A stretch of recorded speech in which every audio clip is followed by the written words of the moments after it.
Assalamualaikum warahmatullahi wabarakatuh. Hai semuanya, saya Runa Iklimah Nur Aziza dengan NPM 2186206051 akan menjelaskan tentang sistem pencernaan pada manusia. Ada yang tahu nggak nih, apa sih sistem pencernaan itu? Sistem pencernaan adalah proses pemecahan makanan menjadi molekul sederhana dengan melibatkan alat-alat dan kelenjar-kelenjar pencernaan. Sistem pencernaan terbagi menjadi dua, yaitu pencernaan mekanis dan juga pencernaan kimiawi. Pencernaan mekanis ini adalah proses pengubahan makanan dari bentuk kasar menjadi halus dengan bantuan alat-alat pencernaan seperti gigi dan lambung. Sedangkan pencernaan kimiawi merupakan pelarutan makanan oleh enzim-enzim pencernaan, yaitu mengubah makanan dari bermolekul besar menjadi molekul kecil. Sistem pencernaan terdiri dari rongga mulut, kerongkongan atau esofagus, lambung, usus halus, usus besar, dan juga anus. Yang pertama, makanan akan masuk ke dalam rongga mulut. Di dalam rongga mulut terjadi pencernaan mekanis dan pencernaan kimiawi. Pencernaan mekanis oleh gigi dan pencernaan kimiawi oleh enzim amilase. Mulut berfungsi untuk mengunyah makanan menjadi lebih halus agar lebih mudah dicerna. Gigi memotong makanan menjadi potongan-potongan kecil. Potongan-potongan itulah yang kemudian akan dibasahi oleh air liur sebelum lidah dan otot-otot lain mendorong makanan masuk ke dalam faring, kemudian melanjutkannya ke dalam kerongkongan. Selanjutnya, makanan akan masuk ke dalam kerongkongan. Di dalam kerongkongan terjadi pencernaan mekanis oleh gerakan peristaltik, yaitu gerakan kontraksi dan relaksasi. Otot-otot kerongkongan memindahkan makanan dengan menimbulkan gerakan seperti gelombang sehingga makanan terdorong masuk menuju lambung. Lambung berbentuk seperti kantung yang terletak di sebelah kiri rongga perut. Di dalam lambung terjadi pencernaan mekanis dan juga pencernaan kimiawi.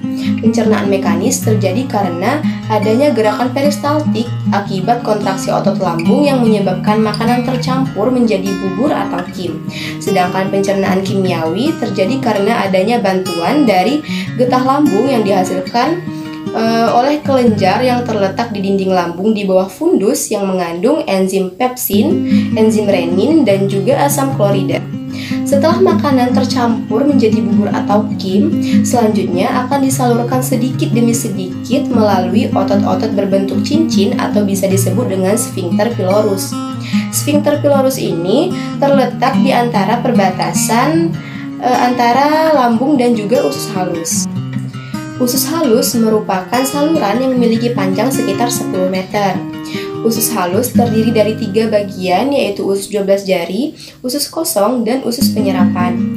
Usus 12 jari mencerna makanan dengan bantuan getah pankreas dan getah empedu. Getah pankreas dihasilkan oleh kelenjar pankreas yang mengandung enzim amilase, enzim tripsin, dan juga enzim lipase.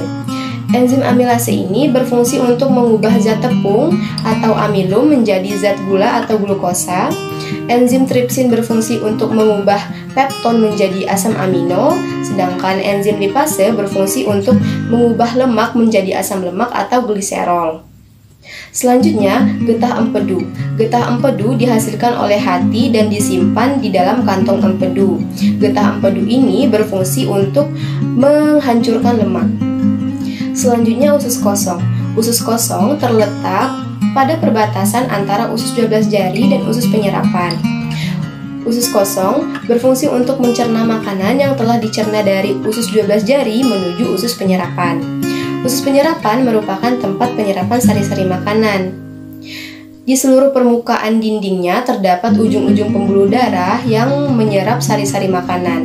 Kemudian sari-sari makanan yang telah diserap akan diedarkan melalui aliran darah ke seluruh tubuh. Setelah makanan diserap di usus halus, maka masih berlanjut ke usus besar. Usus besar berbentuk seperti huruf U terbalik di sekitaran usus halus yang berlipat-lipat. Usus besar terdiri dari 3 bagian, yaitu sekum, kolon, dan rektum.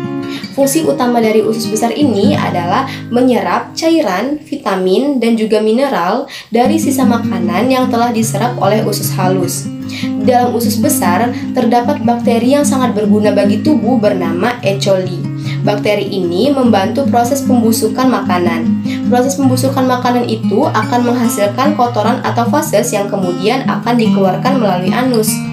Anus merupakan lubang yang berfungsi sebagai tempat keluarnya fases dari tubuh.